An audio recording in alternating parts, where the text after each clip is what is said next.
kadiyar da aka yi Murtala Asad nan akwai wani abu shi ma cikin 'yan siyasan da ba sa son wannan abin ya tsaya to suna amfani da shi da gani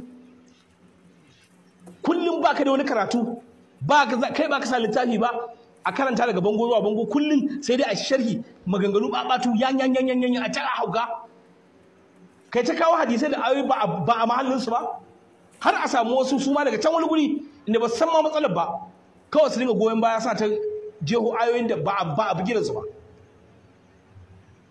wallahi ni shi yasa galibi na sha fada wallahi ba duka malamai ne suke fassara Qur'ani ni a Najeriya nake da su ba yanzu ƴan tsirari ne nake da su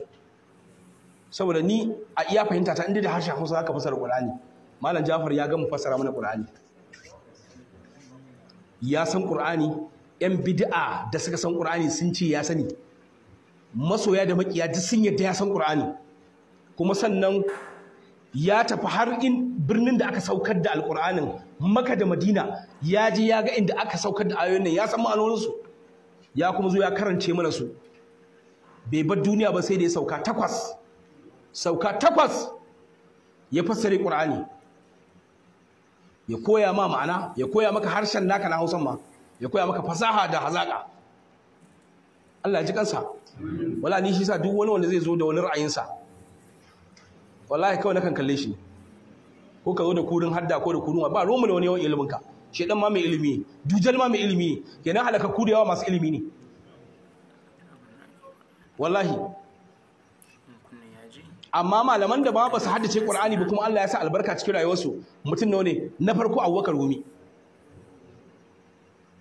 haddace gaba ɗaya izu 10 ne ta hadda amma ya fassare Qur'ani gaba ɗaya wanda kai mahaddacin baka iya sharhi ko ɗaya ba shi an je har Saudiya sun jinjina sun duba tafsirin sun duba larabcin sun ce larabcin shi nauyin ya kai ga tawadu ga komai haka ya bar duniya ya gina al'umma da tarbiyya da komai kai kuma yanzu sai sa manyan kaya da ƙarya da sauransu wannan kuskure ne gaskiya saboda kan mu ba mai da wannan a zo a kawai a dora mu a kikin bera ba tunda sulhun nan ya zo a karbe shi a gwada shi tunda an gwada gashi ana yi ana cin nasara a jihar Kaduna da wasu wurare a ci gaba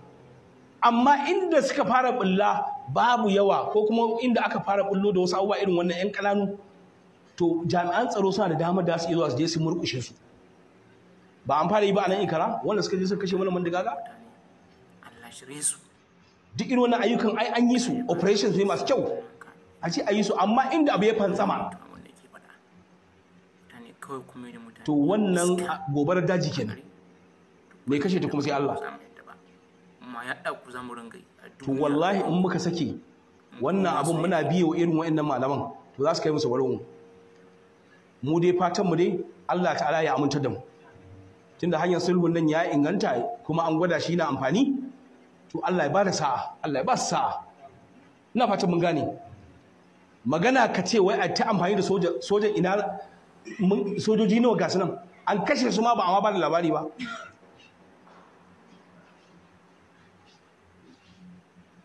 zamanin wani da an sa sojojin nan abin bai yiwu ba aka zo kuma aka ce a'a mutanen nan suna girma addini to abu ta hanyar addini na ai musu wa'azi aka fara aka gani kuma suna sai ga kawai malam suna zubar da bindigunsu suna zubarwa ana tattarowa wani ya tuba a cikinsu su ma ai wasu suna son sulhun wasu ba su a cikin bandit din su ma duk wanda baya so sai ya gudu sai je sai ya haɗu da 'yan lakurawa sai ya haɗu da 'yan ansaru can wajen Niger State da birnin Kebbi kun gane abin da ke faruwa kenan da haka da yawansu guduwa suke shi yasa wasu 'yan birnin gwari ai da suka tuba bayan a wasu kuma ba su tuba ba su wanda ba su tuba ba sai suka dawo nan wajen Kauru shi yasa wasu ai za ku ji labarin ɓullarsu ko a wajen kadagen Kauru da waye da sauransu wanda suka itu baya daga yankin birnin gwari kun gane karatun saboda ƴan uwansu da suka anshi sulhu su kuma za su rike makami su magana ƴan uwansu su isu in kaki su ne su magana ka su isu to ba nasara bace wannan saboda kawai lokaci mutum na zaune waje guda ne baya komai baya za ko ina kai baka san me ake ba kawai daga zaune a teburin mai shayi kawai sai ka ta zage kai ta maganganu